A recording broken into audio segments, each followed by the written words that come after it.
हुजैफा हुजैफा कह रहा है कि सर मैंने आपको ख्वाब में देखा था। यहाँ पे नहीं है कमेंट, किसी और पोस्ट पर उसने लिखा था।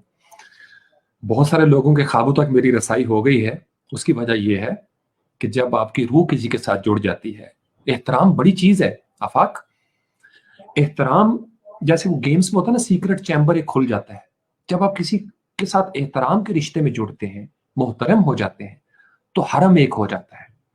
जब आप एतबार के रिश्ते में जुड़ते हैं तो आप मोतबर हो जाते हैं एक दूसरे के लिए। और जब आप मोतबर होते हैं तो एक डोमेन बन जाती है, एक डोमेन रजिस्टर हो जाती है, एक आईपी अलग से बन जाती है। उस आईपी के अंदर इसको डिप कह लें, डिवाइन इंटीग्रेटेड प्रोटोकॉल कह लें। वो जो डिवाइन प्रोटोकॉल होता है वो आपको डीपी मिल जाती है एक। अब वहां पे आपकी नशरियात होती हैं, आपकी रूह की एक्सेस होती है एक दूसरे के पास, आपके अच्छे अमाल की तासीर भी जारी होती है। और अगर आप शरीर हैं तो आपका शर भी दूसरे के पास मुंतकिल हो रहा होता है। जैसे अगर आप कभी किसी बीमार का हाथ चेक करें तो वो हीट फील होती है ना आपको।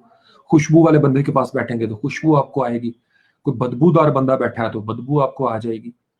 तो असरात होते हैं, फिजिकल भी असरात होते हैं, स्पिरिचुअल भी होते हैं। खलूस ट्रैवल करता है, जोग्राफियाई फासले तोड़ता चला जाता है खलूस जो है। फिर जिसका जितना खलूस होगा, जो जितना नेक नीयत हो या सच्चा हो, या जिसमें जितनी शिद्दत होगी, या जो जितना ज्यादा मोहतरम और मुखलिस होगा, अल्लाह ताला की जात उसकी उतनी ही रेंज बढ़ाती चली जाती है। और फिर जो जिस बेड़े पे बैठा हुआ है उसका भी असर होता है। यहीं से आपकी एक्सेस होती है, रीच होती है ना। इस कैमरे की इतनी रीच है, इसकी इतनी है, इसके इतने पिक्सल्स हैं, इसके इतने पिक्सल्स हैं। कुछ दूरबीनें यहाँ तक फोकस करती हैं, कुछ दूर तक करती हैं। अब तो बड़ी बड़ी जबरदस्त दूरबीनें आ गई, दीवारों के आर पार भी देखा जा सकता है। जैसे एक्सरेज होते हैं, तो एक्सरे एक मशीन है, जिस्म की हड्डियां देख लेती हैं। कुछ आंखें भी एक्सरे वाली होती हैं, कुछ रूहें भी ऐसी होती हैं, वो कनेक्ट हो जाती हैं, एक ही उनका जहान बन जाता है। और एक जहान के अंदर ख्वाबों का आना जाना, ये कोई बड़ी बात नहीं होती। मैं इसको कोई बड़ी बात नहीं समझता, ये आम सी बात है, ये आम सी बात है। मैं और आप इस वक्त जुड़े हुए हैं ना, स्ट्रीम यार्ड के जरिए, ऑनलाइन इंटरनेट के जरिए। आप मुझे सुन रहे हैं, मैं आपको सुना रहा हूँ, आपकी बातें पढ़ रहा हूँ, आपको देख रहा हूँ, अगरचे कैमरे को देख रहा हूँ, लेकिन इस कैमरे के पीछे आपके मुस्कुराते हुए चेहरे हैं। आपने अपने मोबाइल के सामने, कोई लेट के सुन रहा होगा, कोई खड़े हुए सुन रहा होगा, आफाक की तरह का किसी और ही तरीके से सुन रहा होगा, मदिया किसी और लाड के साथ सुन रही होगी। तो अपने अपने अंदाज हैं सबके। तो मैं जब यहाँ से देखता हूँ और बात का ज्यादा गौर से देखता हूँ, तो मुझे पता होता है कि मैं किसको क्या कह रहा। तो इसलिए इस ताल्लुक को समझे। ये बड़ी ताल्लुक किस वजह से कायम है, वो वजह बड़ी अहम है, उस वजह को ढूंढा करें। अगर वो वजह फना होने वाली है तो ताल्लुक फना हो जाएगा। अगर वो वजह बाकी रहने वाली है तो ताल्लुक बाकी रहेगा। फिर अगर आप भी मुखलिस हो जाएं और मोतबर हो जाएं, देखो ना, ट्रांसमीटर ट्रांसमिट कर रहा है, रिसीवर बंद होगा तो रिसीव नहीं करेगा। सिग्नल होंगे लेकिन रिसीवर बंद है, तो बोथ वे चलती है ट्रैफिक, बोथ वे चलती है। नजारा भी होना चाहिए और नजर भी होनी चाहिए।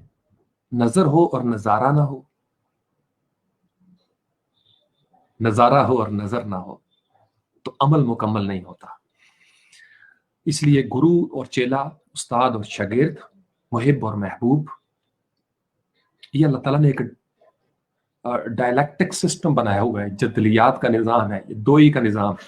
अपने अलावा उसने हर चीज का जोड़ा बनाया हुआ है, अपने अलावा उसने हर चीज का जोड़ा बनाया हुआ है। अल्लाह अकबर। अपने आप को वाहिद रखा, बाकी कसरत में मुंतकिल कर दिया। तो हम सब इंसान जब उस वहदत के अंदर जुड़ते हैं तो हम जितने कसीर भी हों, हमारी एक वहदत होती है। एक जैसे भारत की कंपनी है, जैज है, तो जिसके पास भी सिम है जैज की, वो सारे जैज वाले हैं। जैसे यूनिवर्सिटी में पढ़ा जाता है तो कहते हैं पंजाबियंस, ये कायदियंस, ये फलाना, ये फलाना, ये फलाना। एक ब्रांड बनना शुरू है। जैसे हम सब पाकिस्तानी हैं, हम सब मुसलमान मसलकों की जैसे पहचान है। जैसे ये जी हिंदू हैं सारे, ये सिख हैं, तो वो क्लासिफिकेशन होती जाती है। ताल्लुक इसी तरीके से बनते हैं। जिस ताल्लुक की जो नीयत होती है اس تعلق کے عمل کا دارومدار اس نیت پر ہوتا ہے.